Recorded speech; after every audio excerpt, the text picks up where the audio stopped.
Yes, it is permissible to run 6/3 Romex inside a PVC conduit for a distance of 30 feet.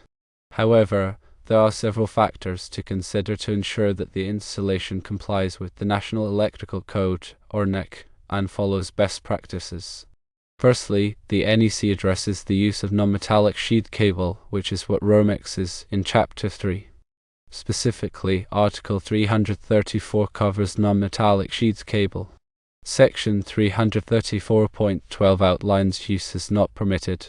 While it doesn't explicitly prohibit running Romex in conduit, it's crucial to understand the intent and limitations. Secondly, the primary purpose of conduit is to provide physical protection to the conductors. Romex, by its design, already has a non-metallic jacket providing a degree of protection.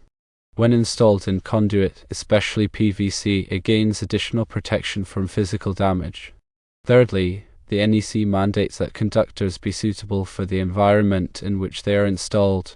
If the conduit is installed in a wet location, the Romex must be rated for wet locations or be installed in a manner that prevents water from entering the conduit.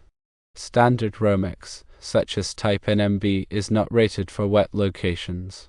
If there's a chance of moisture, using a wet-rated cable or ensuring a completely sealed conduit system is crucial. Fourthly, conduit fill is an important consideration. The NEC specifies the maximum percentage of conduit space that can be occupied by conductors. This is to ensure adequate heat dissipation and ease of pulling conductors. Chapter 9, Table 1 provides conduit fill requirements. For a single conductor, the fill is limited to 53%, 2 conductors 31%, and over 2 conductors 40%. The overall diameter of the 6/3 Romex cable must be known to accurately calculate the fill percentage. Using too small of a conduit can lead to overheating and difficulty in pulling the cable. Fifthly, consider directing factors. When multiple current-carrying conductors are installed in a conduit, the ampacity of the conductors may need to be directed. This is because the heat generated by the conductors cannot dissipate as effectively in a confined space. NEC Table 310.15 current outlines the ampacity correction factors for more than 3 current-carrying conductors in a raceway or cable. However, in many residential applications, directing may not be necessary if the load is not continuous or the number of conductors is limited. Sixthly, support requirements must be adhered to. The NEC specifies how conduit should be supported to prevent sagging or damage. PVC conduit, in particular, requires support at closer intervals than metallic conduit. Consult NEC Article 352 for specific support requirements for PVC conduit. Seventhly, proper conduit fittings and connectors should be used. Ensure that the fittings are rated for use with PVC conduit and that they provide a secure and watertight connection. This is especially important in wet locations. Eighthly, when pulling Romex through conduit, use appropriate pulling lubricants to reduce friction and prevent damage to the cable jacket. Avoid using excessive force, which can also damage the cable. Ninthly, it is generally recommended to use individual conductors, such as THHN or THWN, inside conduit instead of Romex. These conductors are specifically designed for conduit installations and offer better heat dissipation and ease of installation.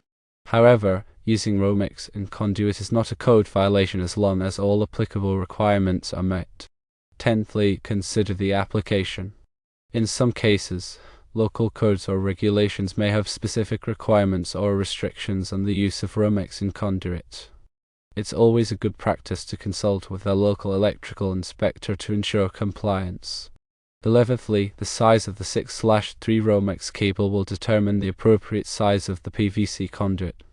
A 6/3 Romex typically consists of 3 current-carrying conductors, a neutral conductor, and a grounding conductor all bundled together within the cable sheathing.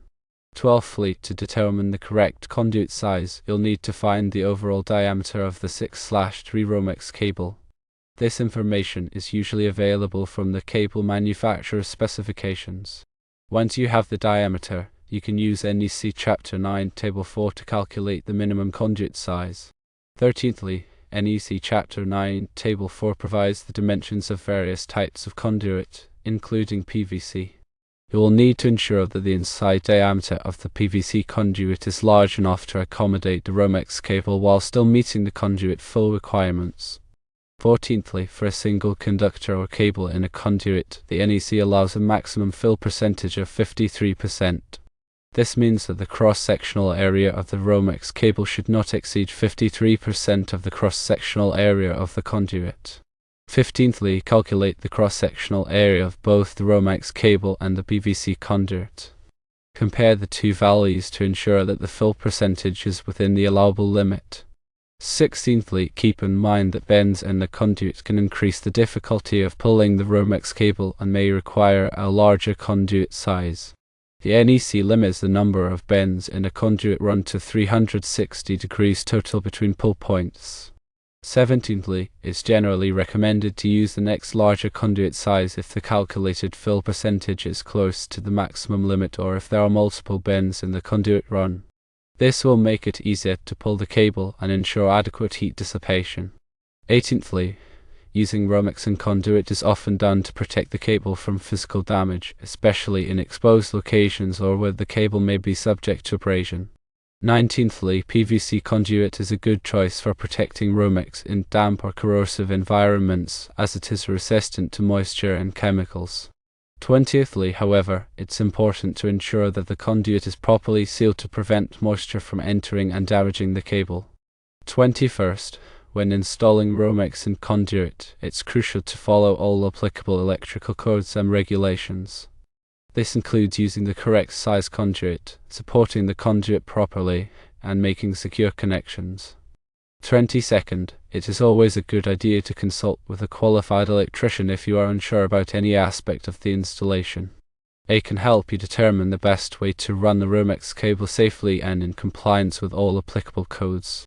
23rd, remember that working with electricity can be dangerous, so it's important to take all necessary precautions to protect yourself from electrical shock. 24th, always turn off the power to the circuit before working on any electrical wiring. 25th, use appropriate safety equipment such as insulated gloves and safety glasses.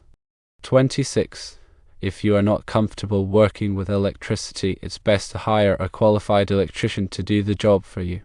27th, in summary, while it is permissible to run 6/3 Romex in PVC conduit, it is important to consider factors such as conduit fill, dirting, support requirements, and local codes. 28th, ensure that the installation meets all applicable requirements and that it is done safely.